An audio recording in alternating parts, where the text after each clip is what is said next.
philosopher Sidney Hook said, "Everybody who remembers their education remembers teachers, not methods and techniques. The teacher is the heart of the educational system." That is absolutely 100% true. The connection with the students is built with teachers, and our teachers have to feel valued. They have to feel supported. They have to know that what they're doing makes a difference. And I kind of believe the statistics. I think there might have been a few teachers involved in that survey. Teachers don't feel valued. They don't feel respected. They feel like they have as much education and as much training, and they know what they do. We know what we do. We don't make it up off the top of our heads. We're trained. We plan. We strategize. We look at data. We make decisions based on what the students are learning. And people don't realize that. And so we need to support our teachers. Mr. Hook says that teachers pump life into each student by encouraging personal growth and strengthening their ability to think critically. The influence a teacher has on a student is never ending. Students carry the principles and knowledge they learn in school to their communities and societies every day. And I'm certain that each one of us can remember a teacher who influenced us in a certain way. Mine was Mr. Middleton, and Mr. Middleton was the most dynamic teacher I've ever encountered. He captivated my attention with his enthusiasm for learning. As he taught, he pounded his fist on the desk to punctuate his points, and he challenged his students to think, and he treated us like mature adults, even when we didn't act like them. His confidence in our abilities to succeed inspired us to learn. John Quincy Adams said, "If your actions inspire others to dream more, learn more, do more, and become more, you are a leader."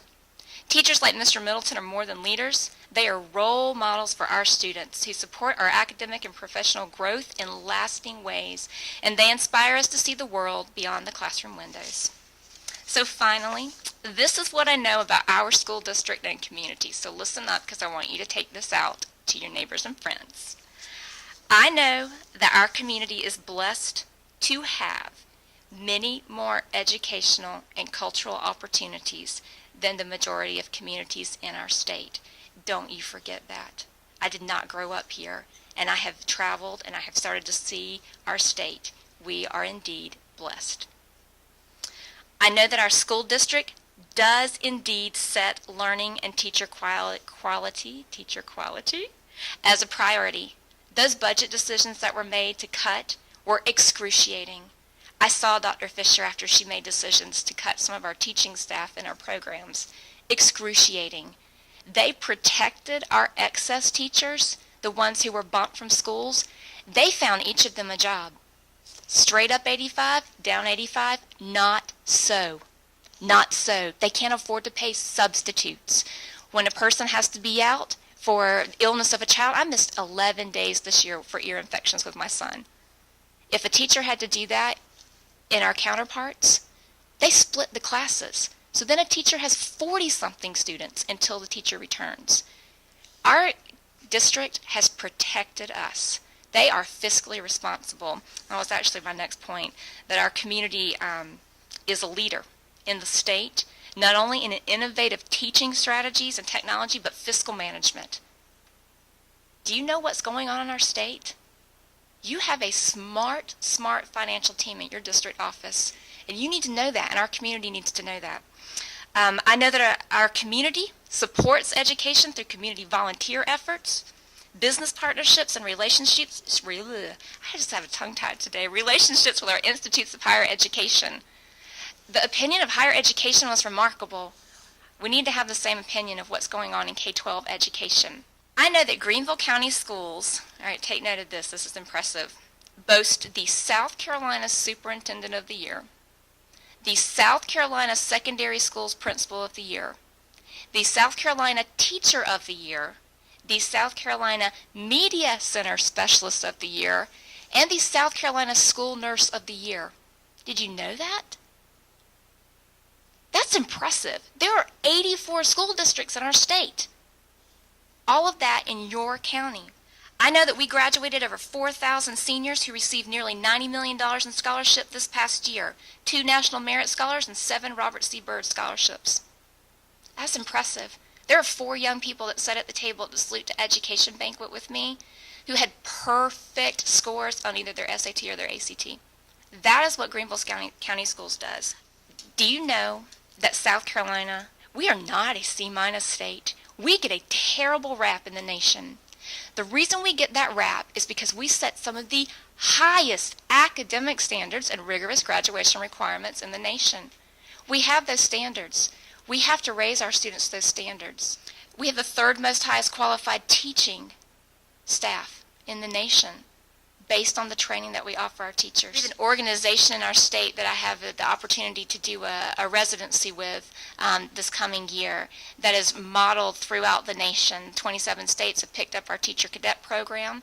They have picked up our the model for this education center. We're the leaders. Our name is on the textbook. The state of South Carolina has designed the textbook for recruiting teachers across the nation. I began teaching in Greenville almost 6 years ago. I previously had taught in a small community where I had grown up. Making the decision to come to Greenville County was the scariest decision I ever made. Members of my community told me Greenville County was too large and impersonal. It required twice the paperwork of other districts. When I walked into Malden High School for my interview, there were 700 students eating lunch in the atrium. That was the population of my entire high school. That was third lunch at Malden. But I decided to take a risk, and it turned out to be one of the best decisions of my life. As a teacher in Greenville County, I've received district-level training that's furthered my knowledge in content area and pushed me to become a better teacher. I'm supported by a district-level foreign language consultant, unheard of in the state. I also teach in the best school climate that a teacher could ever imagine. Every day at my school, I witness dozens of teachers doing amazing things far beyond what's required of them in their individual classrooms. They come in early to tutor reading. They work with behavior teams to research data and figure out why students behave the way they do and what can we do to help them. What interventions can we put into place? What kind of adult mentors can we get to work with our students? Our instructional coach works with us to teach us technology so we can teach what is now termed the digital native so that we're keeping up with them and learning how to keep up with our students. Our teachers exercise their influence by using their talents to inform, support, and encourage our students and faculty. And this happens all across Greenville County and all of the 93 special schools and centers. I know the students of Greenville County are being served by some of the best teachers in the state. And this is Sean's story. Sean's a fourth grader in a self-contained special education class. He has multiple learning disabilities and a severe emotional disability that requires him to take heavy medication and sometimes to be restrained for outbursts. He needs a lot of structure and a lot of one-on-one support, but Sean loves learning Spanish. And despite his academic challenges, he's learning to read, write, and speak Spanish.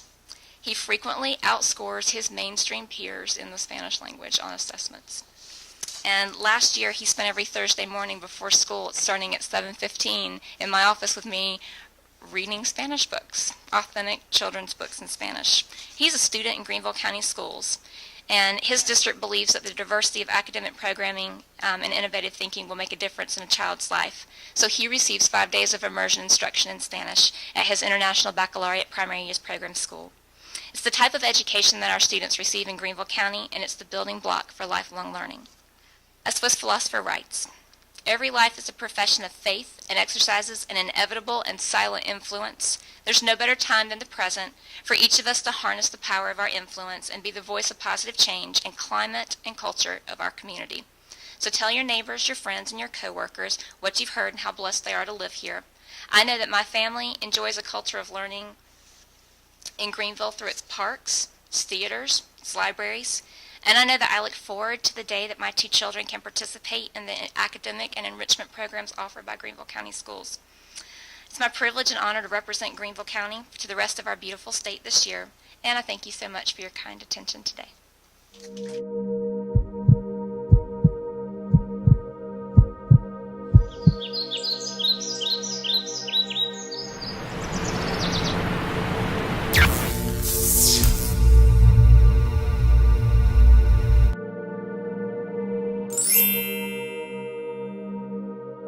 I have a dream today